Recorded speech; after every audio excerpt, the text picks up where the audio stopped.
Hi, everyone. Like Jenny said, I'm Matt Powers. I'm the Executive Director of the Woodstock History Center. I've been here for almost 9 years now, and I have yet to do a program here, so I'm excited to sort of dive in, and I appreciate you guys all logging in. This is kind of a short program on an anatomy of a photograph. In our collection, some of you might be aware and some of you might not be aware that we have thousands and thousands of photographs. We've never tallied the total amount, but it's probably over 10,000 at least. And they date all the way back from the early, probably mid 19th century, all the way up to almost current day. We still collect things. I came across this photograph about a year or so ago, and Jenny and I had discussed it as a great example of sort of back of the house type of view of many, many buildings. And it has a lot of really interesting historic features that you might not be aware of, and some that you might actually recognize. But it also is going to kind of show you a little bit of what we do and why these photographs are important. We'll go kind of through that, and I'm sure many of you know a little bit more about Woodstock than I do. So please be patient with me. I'm still learning, and hopefully we can learn a little bit more about this photo as well. So let's get started. You can see I said it was a view of the village from Mount Peg circa 1874. This is my best guess of around that date. Nope. And there we go. Okay, so here's our photo. It'll take a couple seconds to take a look at it. We're gonna pull up some of the details of this. So although it's far away and you might have a hard time depending on the screen you're looking at, we're gonna zoom into certain sections that we're gonna focus on. And then if there are questions at the end that we can sort of go back to, we can pull this up a little bit closer in some other areas. But this is a good example of a landscape photo from about this time period. Many of the photos that we have in our collection like this are often not dated. They have no labels on them, or they're often mislabeled. And sometimes even when they've been digitized in the past, they've actually, whether it's a glass plate negative, they've scanned them backwards. So sometimes it's a little confusing when you take a first glance at them. But like all of the objects in our collections, specifically photographs, they need to be identified so that we can use them for what we use our mission for, which is exhibits, educational purposes, and what probably many of you see as social media, Instagram, Facebook, which is a tremendous outlet for us. We can put photos on there and thousands of people look at them. And even nowadays, people will comment on them from their own personal perspectives. And we gain a lot of information on specifically people in photographs or buildings that maybe people grew up in, or other generation of family that owned them or worked in them. So they're a great outlet for learning more. We use a lot of different tools to determine data related to these photographs. We use online newspaper database, which is a huge, huge resource for us nowadays, ancestry.com, various maps, which you'll see later on, a variety of archival material, census records, and many other sources. You'll often see probably Jenny walking down the street to the town clerk's office or the probate office to gain additional information, because we get so many requests during the week now, specifically to a lot of new homeowners or business owners that are looking for some context around their business or their home. So it's a good amount of data that we start to look at. So let's get into the photo. Let's first start again, where are we standing? Some of you know, and some of you might not know. So this is the vantage point. And before we kind of figure out exactly where we're sitting, one of the tools that we often use, I do quite a bit of it, is using what's called the Lidar program. Lidar is LIDAR, and that stands for Airborne Light Detection and Ranging Technology. And this is through the Vermont Center of Geographic Information. And it uses high accuracy elevation data of the Earth's surfaces. And you can see there's different sort of products that we can use. This is sort of a map, stylized map of one of the things that we have. And again, sort of a Google Earth sort of looking thing. And these are made available through the Agency of Digital Services through the state. They're a tremendous tool. One I did not include as a digital model is called Hillshade. And this digital model shows actually the bare earth. So it's an aerial photo, much like the one you see over here, but it eliminates all of the buildings, trees, and all of that landscape stuff. So you're actually looking directly onto the earth, and you can see stone walls, cellar holes, water features, and a ton of other above ground sort of archaeological information that you normally wouldn't see. And it's a tremendous tool. The reason why I'm not showing you an example of where we are on this vantage point is the aerial data is so far away. The closer you get, the details actually go away, and it's really hard to view. So I didn't include it. But when you start getting into the hillsides, like where I live up on Carlton Hill, great way of seeing stone walls, a reservoir, and other really important data features in the landscape that are really incredible. But we're going to just kind of focus on these two right here. In terms of the vantage point, this is High Street. For those that don't know. This is Mechanic Street back here, is where the Welcome Center is now. There are none of these buildings there. This is Central Street, kind of right in here, Elm Street, and then this is River Street. And you can see the green over here as well with all the trees. But we're standing right about there. That's our vantage point there. And if you look at the wooded area, it's right about there. It's sort of an approximate view. And we would be standing sort of up on that ledge looking down.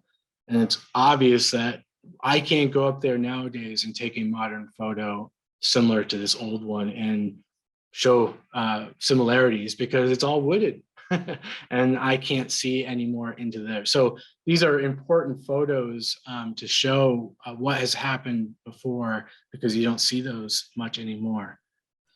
So the first sort of piece that I thought we would dive into is one of the obvious features that I just mentioned, standing on Mount Peg, looking back, is the absence of trees. And you can see this on the lower part of Mount Peg. It's a little bit farther down on Mount Peg. And then there's the Mount Tom area over there. And the first thing you notice is how deforested it is. This land, both on Mount Peg and on the other side of Mount Tom, was used for many years for sheep and cows as pasture land. And the effects of this type of land obviously is very apparent when George Perkins Marsh began to speak about the destructive impact of agriculture on the land. Here's a little bit closer version of it. Okay, so you can see pasture land here. There's a fence. This is not a stone wall. This is a constructed, probably split rail fence. And there's a little probably shed that was maybe a sheep enclosure covered up, fairly easy to use. But about a decade before this photo that we think we were dating, George Perkins Marsh published Man and Nature, or what was called the Physical Geography of as Modified by Human Action. And this was revised in 1874, the same approximate year of our photo. And this was the first systematic analysis of the humanity's destructive impact on the environment, in a work which becomes, in Lewis Mumford's words, the fountainhead of the conservation movement. And we've seen many examples of what happened after that. And let's look at that. So here's Frederick Billings on the left here, our dignified elder. He purchased the Marsh Place, which is now the National Historic Park, in February of 1869, a few years before our photo. And here, Billings practiced the type of conservation that George Perkins Marsh wrote about in Man and Nature, and he was very much influenced by that, which was reforesting worn out agricultural land and enhancing soils to sustain the land's productivity as a model for Vermont farmers. And this is a nice little quote his wife, Julia Parmley Billings, wrote about her husband. I'm not sure if this was after his death, but he would plant trees in the spring of the year, determining the cost of the cover of the hills with forest. He was led to consider forestry by reading the writings of George Perkins Marsh regarding climatic changes induced by devastation of the forest. And he thought the farmers should be taught to see the importance of preserving their woodlands. And if you can see right over here, I gotta move my screen here. That's the first on the right-hand side. That's one of the first replantings that Frederick Billings, according to his wife, started with. Here's a couple versions of that same view. This is this view that you can see right here on the left-hand side. This is North Street, right above River Street, and a couple houses. These are the nutting houses, and we can talk about that later if people are interested. But here's a close-up of that planting. The Marsh Billings Rockefeller National Historical Park came out some years ago with a landscape historic structures report. And the view of that over here comes from that. So it's a little bit different vantage point. This is our photo looking at it, and this is looking down below it. And you can kind of see this is according to that report, this plantation was composed of a mixed species, but they very cleverly enclosed it with a fence so that the cows and sheep did not eat those trees because they would not be there. So this is fairly early on. This is, those trees aren't very big. And at one point I thought they perhaps was an apple tree plantation, but then you can see the variations in color. So there's definitely a mixed species going there, but they're in rows, as you would imagine most plantations would be.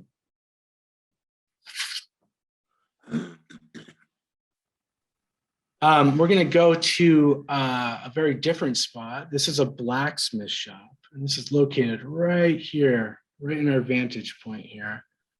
At the time of this photo, there were approximately 7 blacksmith shops in the Woodstock area. I'm not sure exactly who the blacksmith, or at this time, what would have been called a mechanic. I'm not sure who owned this shop right here. But most of the shops that you see around this time period were located between Mechanic Street, this area over here, that's a blacksmith shop, and moving down to about where Bond Street is. And the bulk of them were located in that area. We're going to go a little further, and this is on the right-hand side. This is a Sanborn map from 1885, and it shows the blacksmith shop. And here's a close-up version of it. There's the blacksmith shop on the right-hand side. There it is. And what this shows us in the close-up of the photo is the road did not go right up to the building. It kind of circled around it. So if you were bringing your wagon in or your horse, you would have kind of come around the side and you would have entered into this side bay right here. This door up here was most likely for hay.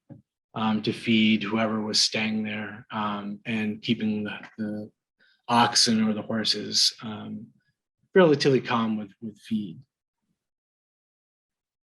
This is a little bit later version of the same building. Again, you can see still dirt road. The vantage point's a little bit off to the right, but the road did not go up to the building. You still had to kind of circle around into that other bay here.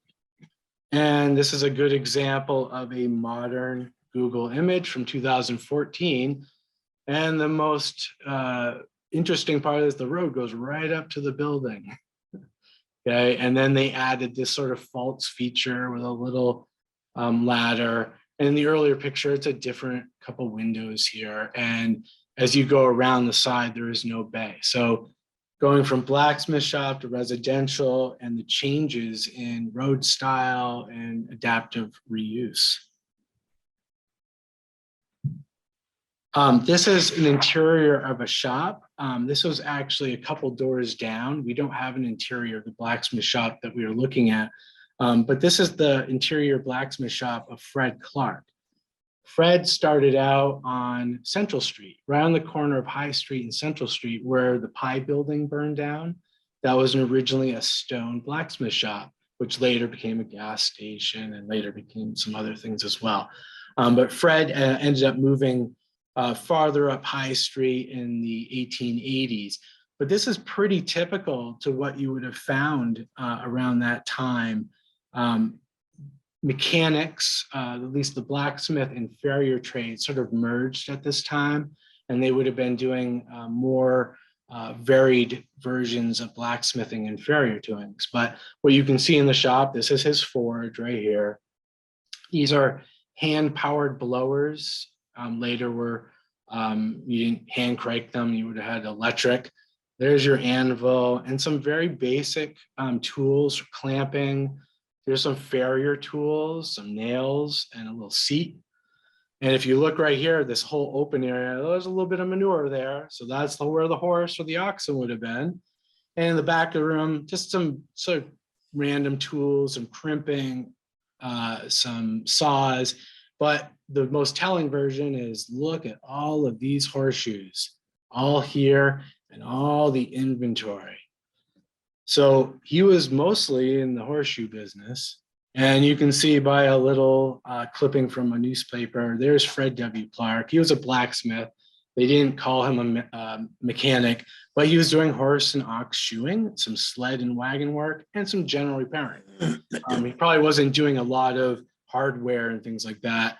There were enough blacksmiths in town that probably could have a variety of different services they could provide. The next thing we're going to talk about is the footbridge. And it's right in there, right behind the blacksmith shop. There were several different footbridges all around Woodstock. This was probably the last of them by 1874.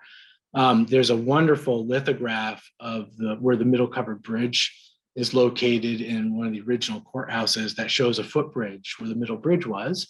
And if you're out in West Woodstock where the iron bridge is on Mill Street, there was a footbridge there for many, many years. And of course, these were very economical. They were very easy to build, but most likely when a freshet came through, they would take them away fairly quickly. So, but you could probably rebuild them. Eventually, traffic became much so that you would build a regular bridge. And when it became the iron truss bridges, those were, boy, they were the cat's meow at the time. That was really a state of the art. And now you see sort of a movement back to covered bridges. So let's get a little closer version of this. So you can see there's the footbridge. And it's either this is the year they built it or rebuilt it. You can see only half of it is built, and you can see just a couple boards laid across. But this is important because if this is a blacksmith shop and this is a blacksmith shop, and just say you needed a tool, you'd have to go all the way around the entire block all the way to get that. So by tying in these different trade routes with a little footbridge, it certainly helped both the physical and the social connections to these different type trades. The next thing we're going to talk about, which is located, it's a market right in there. And because it's obstructed by trees right in there, we're gonna have to try to focus a little closer in. And you can see right in here, see that little triangle? And I tried to sketch out approximately the size it would have been, but that's it right about there. And there was a little market. At the beginning of 1874, there was a market in this space. This was located next to the Fairbanks block. Sometimes you hear it called French's block. That's a name derivation that comes later. We'll talk about that block in a few slides. But this little market is right here. And if you eliminate, there's the grocery or what's called the market. Had a little grocery storage, but it also had a little horse shed, so you could pull in for deliveries and whatnot.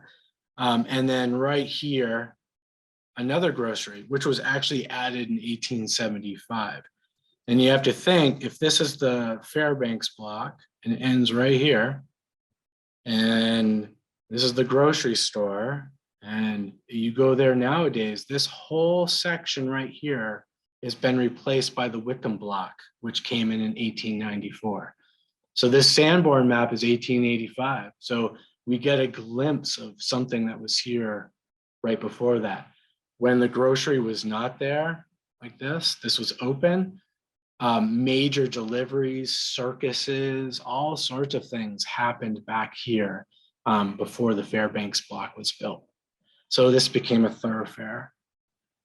And here's a really great photo on the left, probably dating to right after the Fairbanks block was built. And you can see right next to it, there's the close-up on the right. There's the market or grocery. Make it a little bigger, and there's a grocery sign there. And you can see some barrels, and there's the horse shed right there.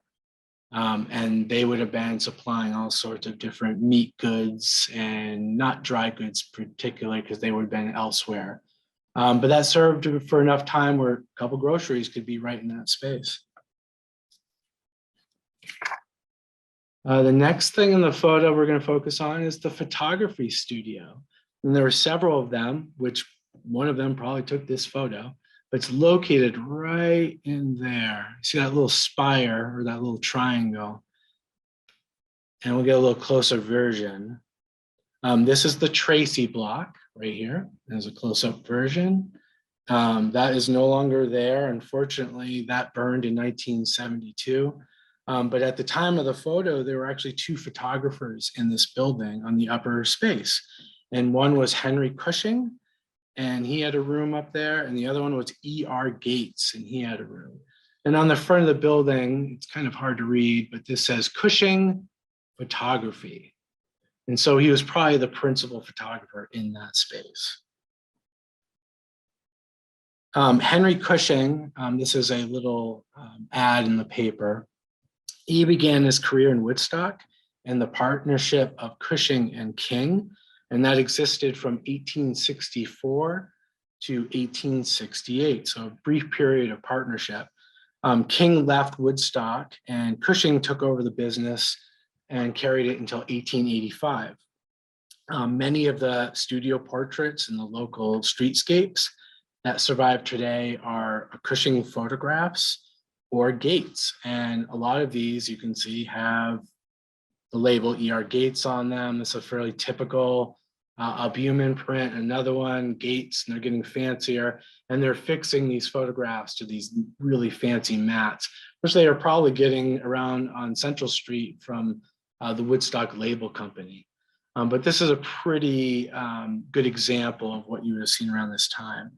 They were using what are called albumin prints, as I said. Albumin was prepared by beating salt egg whites to a froth, and then you let it settle, back into liquid form.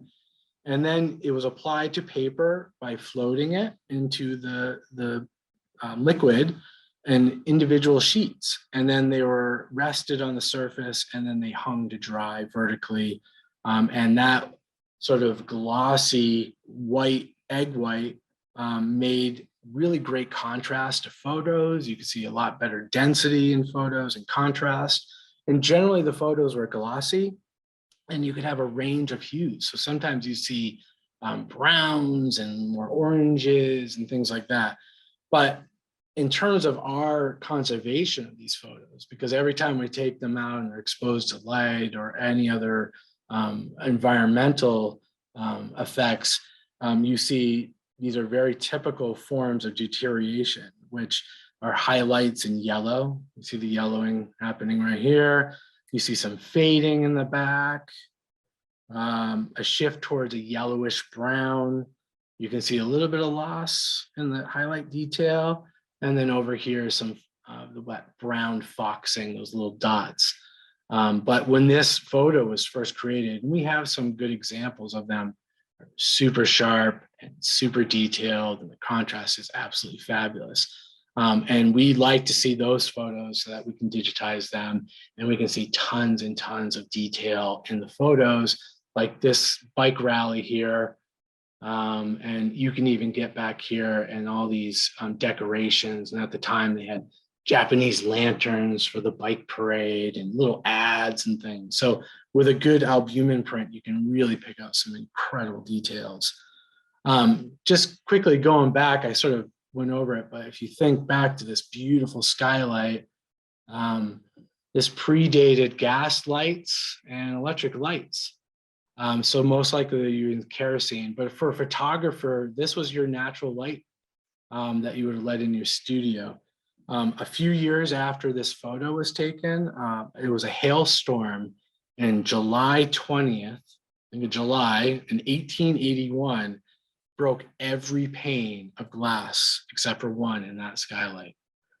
And I'm not sure if they ever replaced them all or whatnot, but that's a lot of glass to be broken. We're going to go back to the Fairbanks block.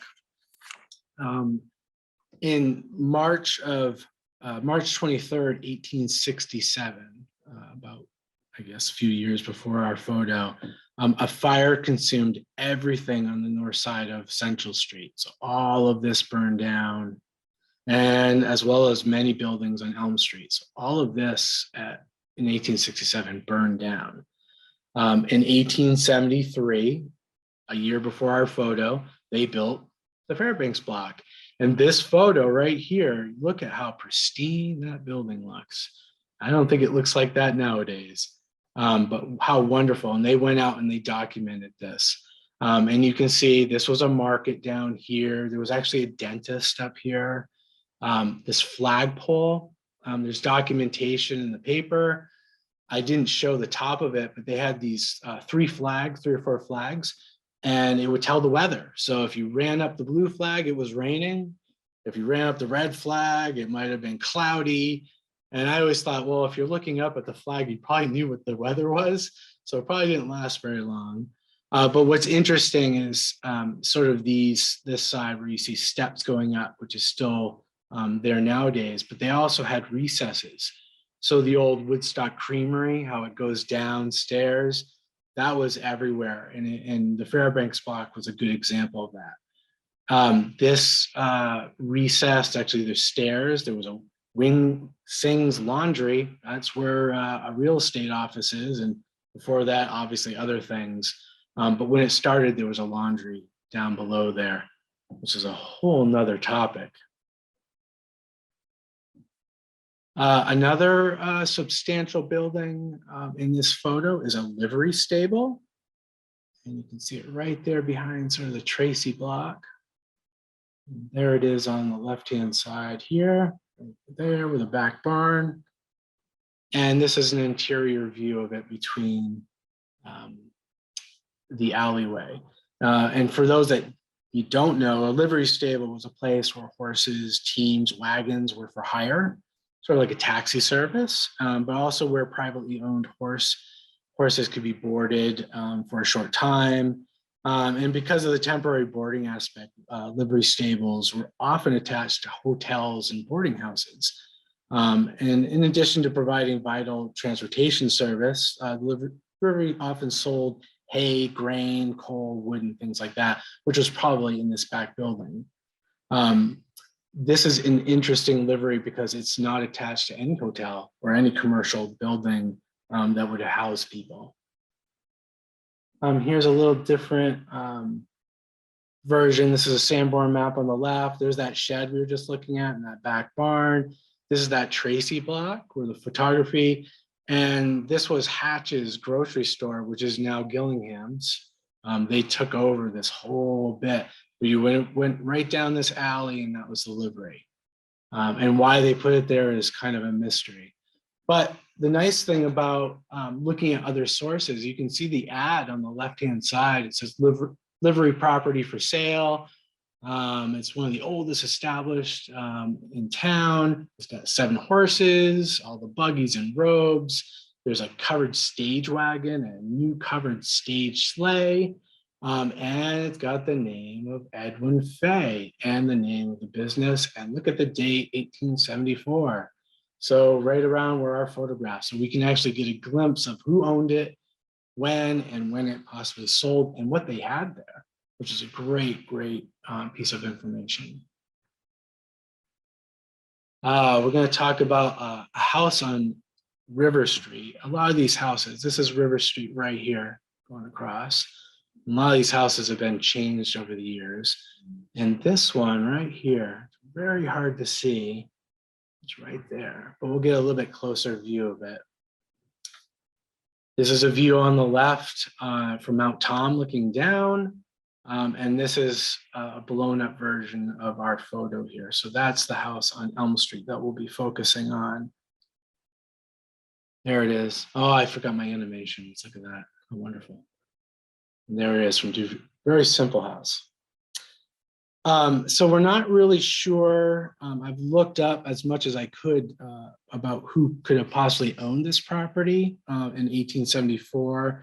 But we do know it was deeded to the town in 1907. So a lot later, but it was deeded.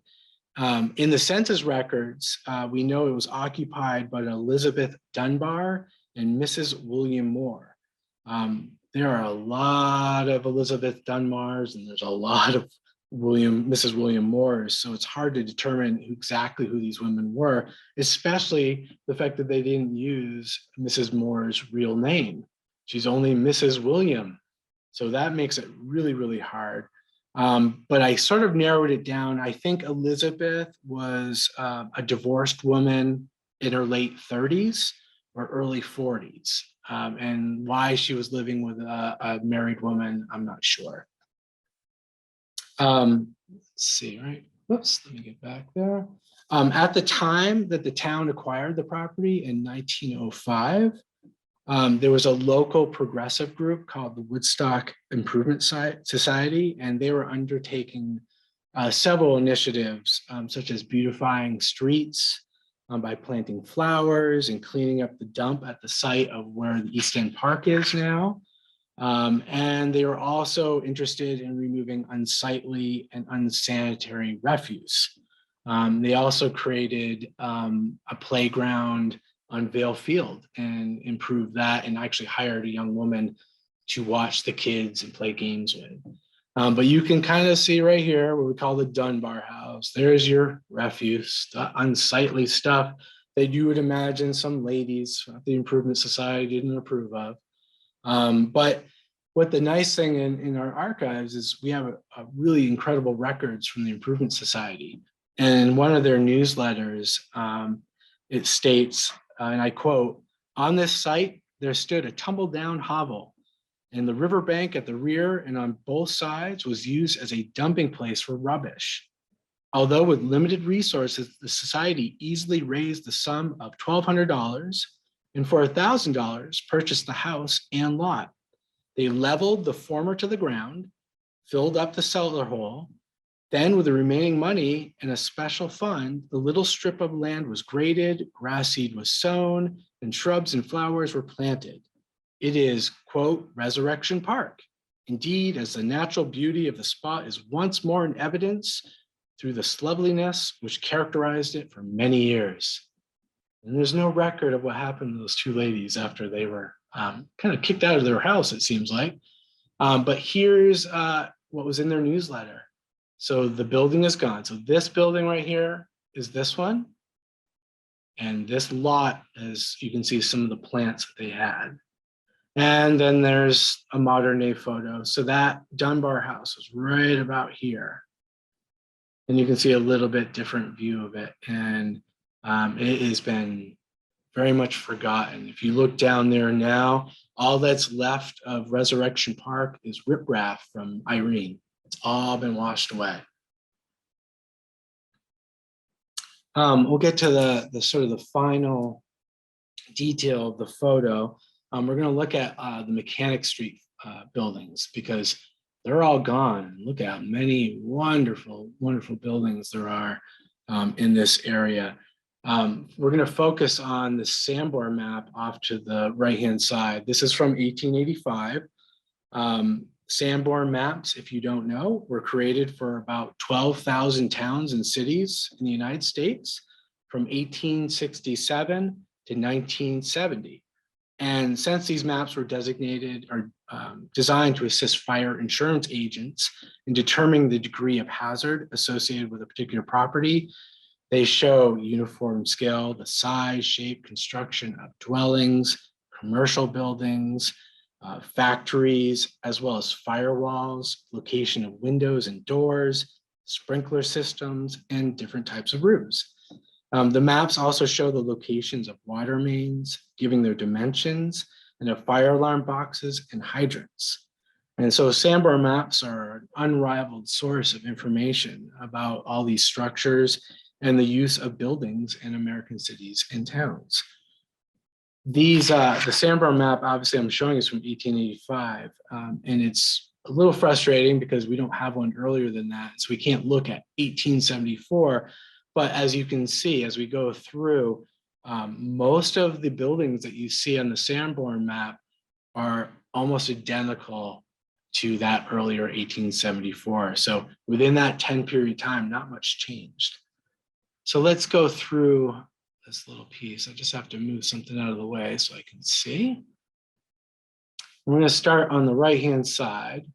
And if you look at the Sanborn map, this little, it's actually quite a bit of a long building, which is no longer there, was a carpentry and painting shop. And the next one, that little barn there was the Billings storehouse. And you can see it was a grocery, flour, so probably dry goods. The Billings store was located on Central Street right over here. So not far from the building, and it might have been attached to the business as well. This little one down below here, this was a storage barn for paints and oils. And this one right in here, this building actually still exists. You can go back. It's the only building that's left. It's right here. And this little lift right here is actually still in the building. And it's just identified as a grocery storage and a couple sheds. The shed's not there, but the grocery storage barn is there. This is just labeled as barn. So it could have been used by a variety of businesses or one particular business. Here's that blacksmith shop that I pointed out before, about the same size as the one in the foreground. We've got a storehouse for kerosene oil in boxes. And then this other building right over here is lumber storage. And if you look closely, this is the shed right here off the side, and there it is. And you can see lumber put right here. And I bet you there's lumber all through here too. And that's what they're using for the footbridge. And then this last one, which is a storehouse for flour. And, you know, photographs can be deceiving. It looks like this building is all contiguous. But if you look at the Sanborn map, there's a little space in between them, because why would you store flour next to kerosene oil? Because it would have picked up all the smell and the taste of the kerosene. So somebody designed it. So it's a good example of using a map to see a little more detail in how buildings were used. This little one off to the side, this was a private barn. It's labeled private in a storehouse. And most likely that went with this house right here. That property went all the way back, that stone house that's on the corner of the green. The last thing is this key off to the left-hand side. And this is a fairly early key. This little code right here says buildings colored yellow are frame and things like that. The later Sanborn maps actually have color charts, but they're quite fascinating because anytime you see, oh, buildings are red with brick, well, there you go. Those are the brick buildings, the Phoenix block that got built after the big fire. They built in brick or stone. You've got blue stone, you've got gray, etc. And you can see, obviously, those are stone right there.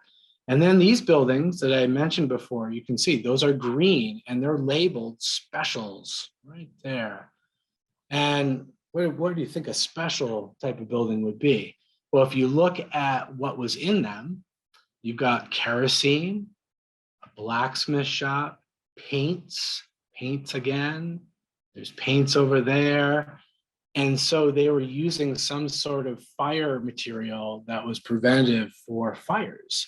If you're in a blacksmith shop, you would have fire and you would have probably built something inside. It could have been asbestos, possibly, or some other fire retardant. But this is the one building you can kind of see there's a little bit different material there, but it's probably on the inside. But the fire insurance maps show the different versions of what that would be. And even in the absence of a label, if it was just green and said special, you could probably determine what that building was used for, which is quite incredible. So why are photos like this important? You know, obviously seems pretty obvious, but for us, when we talk about history, which is not always a popular subject. And what I always tell people is that we look at history so that we can make informed decisions for the future. We get context, and these certainly do that when we talk about how the built environment has changed over the time. We also get a great sense of mostly what's in this photograph is the back of buildings. They're not the front of buildings. So you get a real sense of what's called vernacular architecture, which is basically using local materials and knowledge to build buildings in the absence of an architect. And those are really, really interesting buildings because some of them rival an architecturally designed house or commercial building. And most often they reflect what was happening in a local community. And then ultimately, these photos show us the cultural and historic landscape. They document how people lived, they worked, and they used the environment and built landscape around them. Because yes, they are buildings, but ultimately this is a human landscape. And we're learning more about people's stories and about how they lived. So with that said, I'm going to kind of open it up if there are any questions. I know it's fairly brief, but I think but probably the people that are here, they could maybe add some information, or I'll try to answer as best I can questions from the participants. Any questions or anything? I covered it all. What were you mentioned the Lidar maps, but then you mentioned the maps that show the soil. And so you can see things that were below that. What were those called? In the Lidar program, it's called Hillshade. Okay. So if you go on there and it's this grayish looking map, it takes a little while to get used to the look. And then once you focus on, I always started like with what I know. So I started with my neighborhood and I was like, oh, okay, I can see water features. And then you quickly start going, well, yeah, there's a rock wall there. And you see how far in it goes. And for me, I live on the other side of the old Vins property, which still has trails and things. And I can go up there and I go, wow, I can take an old Vins map and take the Lidar and see the improvements. But not only can I see the Vins days, I can see when Vins was a dairy farm back in the day. And I can see some of the ponds and the rock walls, and I can see cellar holes. And it just gives you a glimpse of other things. And we're identifying stuff in the landscape that's only been speculated about. And now you can really see things that you go, oh my God, it's there. It takes a while to get used to it, but it's a really, really important tool that I've begun to start using. And how, like, could I access something like that? Like, say, for Plymouth or? Yeah, so it's all there. So when you pull it up, so if you go back to the Vermont Center of Geographic Information, Google that, and you'll see it'll say Agency of Digital Services. So the Vermont Center of Geographic Information, and there'll be a Agency of Digital Services. And there it'll say Access Lidar. Okay. It'll open up a whole bunch of products, and we could certainly give you a tutorial to show you sort of the easier ones, but it's a state of Vermont map. Okay. And you literally can I could put in 26 Elm Street for the History Center, and it goes right into the map, and it shows it, and then you can see the neighborhood. What's really cool about that is I can see, actually in the photo that you see, that building right here, which I didn't even touch upon, That's our parking lot now. That Oh. barn no longer exists, but that went with the Hutchinson property. That Oh, wow. won the green, went all the way back here, all the way to the river. And the Dana family did not own that property. And that barn was used for different people. It ended up in the light barn, but I can go on the Lidar, and I have a hard time in this photo knowing exactly where that barn is. On Lidar, I can see the footprint Oh, wow. underneath a parking lot. Wow. Wow. So I can literally take, and then you can overlay any type of map that you want. It could be geographic, it could be elevation, it can be buildings, and you can put them side by side or overlay them. And I can literally go to the corner of that barn and see where it was located. Wow. Wow.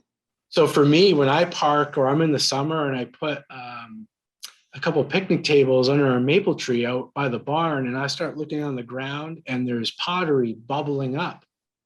And I go, that's where the corner of the barn was. And all of a sudden you start seeing things a little differently just coming out of the ground, and you go, I can attribute that to a barn versus other things, you know. Oh, that's really cool. Yeah, it's neat. It's a neat project. It takes a little while again, but it's there's so much there that it's a really powerful tool. Any other questions about this particular photo? I could be absolutely wrong about the date. I mean, some of you guys might know more about this particular photo than me, but I've garnered, it's right around 74, 75. And I didn't even cover, I mean, stand on the back yard of the History Center and look across the street. That building does not look the same. That's where Ghost Story was filmed. That's not the same house, or if it is, it's certainly built upon. And a lot of the houses on River Street have been changed quite a bit. This house is pretty much the same. If you're down walking right next to the cemetery, that house is pretty much the same, but some of these are a little bit different. All of this block is different. Most of this stuff is about the same. I bet you these houses are still there, or at least an adaptation of it. These barns are gone. That house, I think, is still there. But it's like a snapshot. So all of a sudden we look at other panoramic views or different angles or shots from Mount Tom, and all of a sudden you start putting, connecting the dots. Because like a good example of, and I'll have to kind of go out of this for a second, bear with me. What's referred to as they call it the Blacksmith Shop, which actually I don't think I put in here, but the one that is out on Mechanic Street, it's actually a garage. So let me go back here and let me show you. I thought I put the garage photo in here. I didn't. I'm sorry about that. But right now they refer to it as the old Blacksmith Shop. Unless they moved over a building, they could have very well moved one of the buildings that you see in the photo. Like this building right here, that might have been dragged over as the Blacksmith Shop. You see now it became a garage. There's a little 2 gas tank gas station right there, but all of these are gone. So you get like different people telling you different things down the road of what buildings were. I didn't get into this house here. It's kind of hard to see. It's those little buildings above North Street. It turns out they're a father and son own these, and they belong to J.C. Nutting, who had a shop right here. This is where the flannel shop is now. They were selling, oh my God, they were selling everything: crockery, fixtures, glass, mostly windows. And then they started getting into undertaking. So you not only could go in and get some nice window trim, you'd also pick out your casket, which then became Cabot's, where, you know, Cabot's for the undertaking, and that got moved on. So you start picking out things that you go, oh, we know J.C. Nutting. And then you find out where he lived. And in fact, oh, he lived with his dad, and he was also a carpenter. and probably got him into the business. And then they started expanding out. And we learned more about that upper street, which if you go up North Street, there's a little road that goes over to the glass houses on the national park side of things. It's still there. Well, there was right below the Nuttings lived the gardener who worked for Frederick Billings. And of course they had a plantings right there. The gardener, that was his backyard. So you start picking out things within that. You go, oh, that's JC Nutting. You look up in the census records, all of a sudden he's living next to the gardener, which leads you to the next property and the next property and the next property. So it's a really great entry point. And this is just, again, one of thousands and thousands. The one trick, you know, I when I post them on social media, the number one question that comes in almost immediately is, what's the year of that photo? And I'm like, whew, you know how long it took me to figure out just that one that's unlabeled, and it's really hard. But when people jump in and there may be even later photos, it helps me identify. And many times when I post a photo, I'll change dates or I'll change the information because I just don't know. And local people will quickly identify buildings and say, I posted one that showed the Woodstock Inn stables and then the garage that was behind it.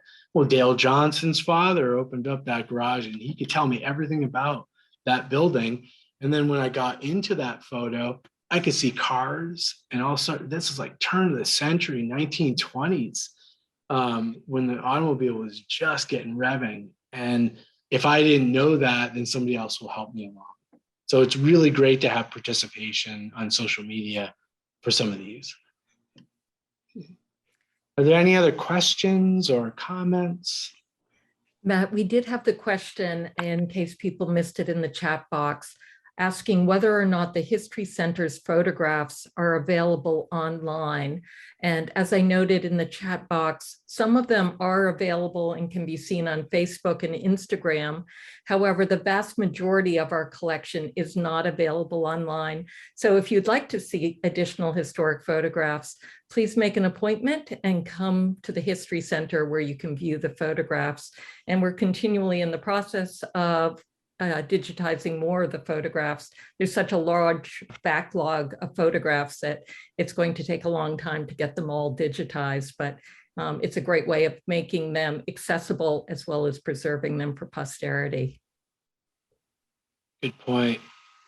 Yeah, we have, you would think, you know, we would have them all digitized at this point, but we had a real large concerted effort in the early 90s to do that. And we're one of the first ones in the country to sort of really launch a cohesive, large digitization project. And that was sort of spearheaded by Macy Lawrence, Sherm Howe, and George Goodrow.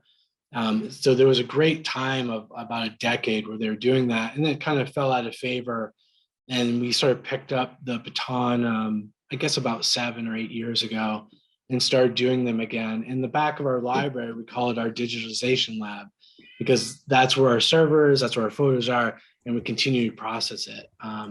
But there's so many of them. We got a gift, a wonderful gift. I guess it's been about 5 or 6 years. The Vermont Standard gave us a collection of photographs that date from 1983 to 2003. Again, you're talking about another 8, 9, 10,000 photos, but most of them in negatives. So there's a different processing of negatives, and there's quite a bit to go through. And a lot of them were unidentified. So we had Lynn Thompson at one point, when she was around, sort of spearheaded a group of about 20 people, and they would come in and they would take large groups of them and just say, who's that person in the photo? Or what's that building? And they did a pretty good job. They wrote on the back, but a great bulk of them are unidentified. So again, even within the scope of our lifetime, we're starting to lose information. So we're going as fast and furious as we can to both digitize and identify them. Matt, So we had that's another question regarding Lidar. Although I explained that they could get the link through us, you may want to explain it to everyone again, how they can access the Lidar by going online. Sure. Would it be helpful if I actually called up the website? Would that be easier for everyone? I think that would be great. Yeah, that'd be great. If you guys give me just 1 second here, if I can figure out how to do this. Let's see, Vermont Center. There it is, pops right up. So it's the Vermont Center of Geographic Information. Here's the landing page.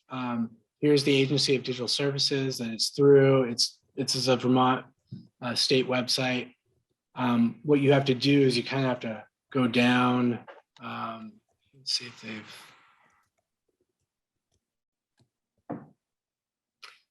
I think you go to maps, and I've got my Lidar stuff. So you can see how much is here. It's just a ton and ton of stuff. Let's see if I can call up the Lidar. This is a little bit different that I've used. Go back here. It's hard to see with the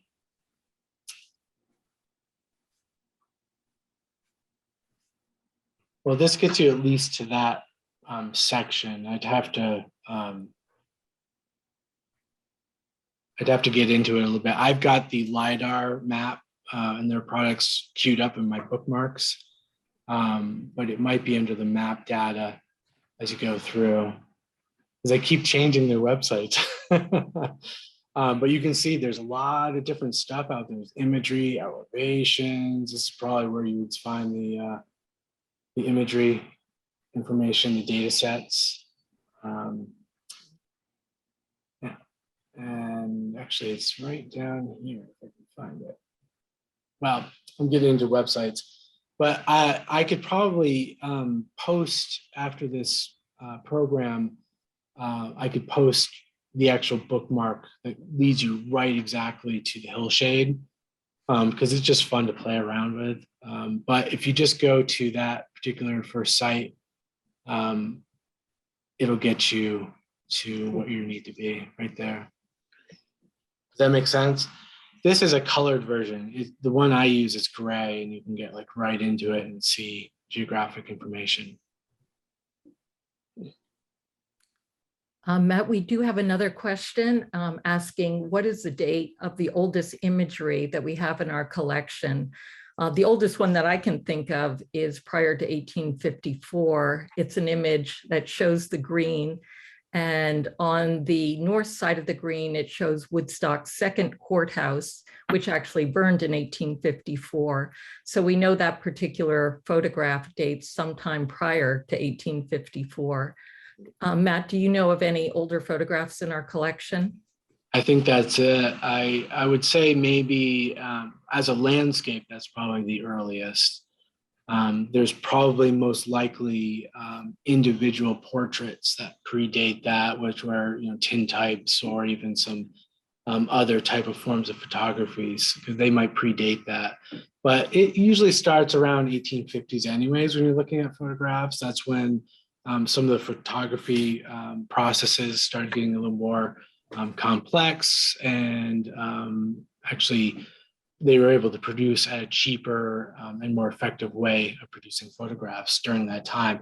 And then you see that highlight happening obviously during the Civil War, when photographs became actually used for other purposes other than portraits and landscapes.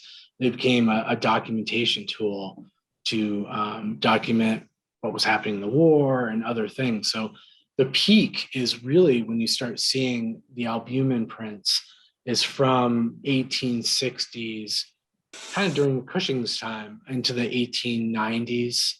And then when we start getting later on, photographic processes kept getting better and better and better, mostly because it was going from natural product to chemical product. So the peak of probably chemical photography processing is that 1950s. Beautiful, sharp, black and white, crisp, these beautiful photos, but it only could probably be achieved with chemical processing. And then after that, it sort of becomes other things down the road. And Then you start getting to just cheap, abundant processes that people could hold in their hands. Remember, like the Kodak with the little disc. You could slap your disc in the camera in the 80s, obviously the Instamatic, and the photograph process was cheap and abundant, but the the excellence of the photos clearly go down. Matt, we did have a question of whether or not the 1854 image showing the green with the second courthouse is available online. I don't know if it's currently available online. Perhaps you've put it up on either Facebook or Instagram. Yeah, there's almost 2,000 photos on Facebook at this point.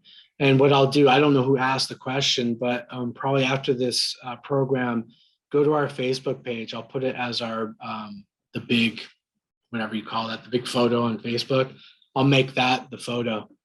And you'll see it, it'll show the turnpike markers, a little stone out in the road. There's a couple guys, or I think there's one guy standing with a top hat. You'll see the original courthouse. You'll see the green with probably a wood fence. It's a beautiful, beautiful photo. But I'll put it on Facebook after this program. Also, for anyone who loves historic photographs, we currently have an exhibit called Hindsight 2020, and it's filled with historic images. And we would certainly invite you, once we open for the season, to come view that exhibit. So we also had a question, Matt, what is our Facebook page? So you might want to address that and explain how to get to our Facebook page.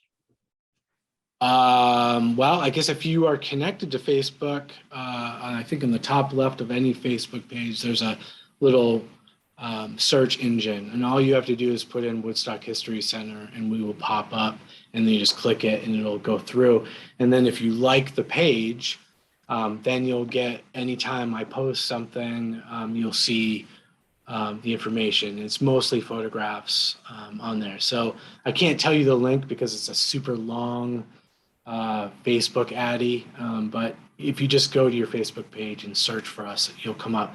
If you're also on Instagram, I show more then and now photos on Instagram, which are a little more fun. You'll see buildings, and I'll go out and try to take a modern approach. I mean, I'd love to take a modern shot of the photo that we looked at today, but it's probably impossible, or people on High Street would probably be looking at me very strangely as I climbed behind their house at this point. But yeah, Instagram, again, if you have an Instagram account, just search for us, Woodstock History Center, and we'll pop up, and then you follow us, and then you'll get all of that really great stuff. So that's it for me. I thank everyone for attending. It was kind of a brief kind of look at one photo. If you're interested in other ones, we can certainly do these type of programs again. Again, we have so many photos to look at. And if you're email Jenny and you're particularly interested in a certain time period or a specific topic, please do so, and it'll sort of guide our hand. So hopefully we do it again and we see you again. Thank you, everyone. Have a good afternoon.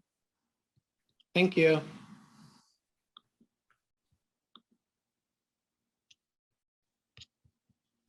What's up?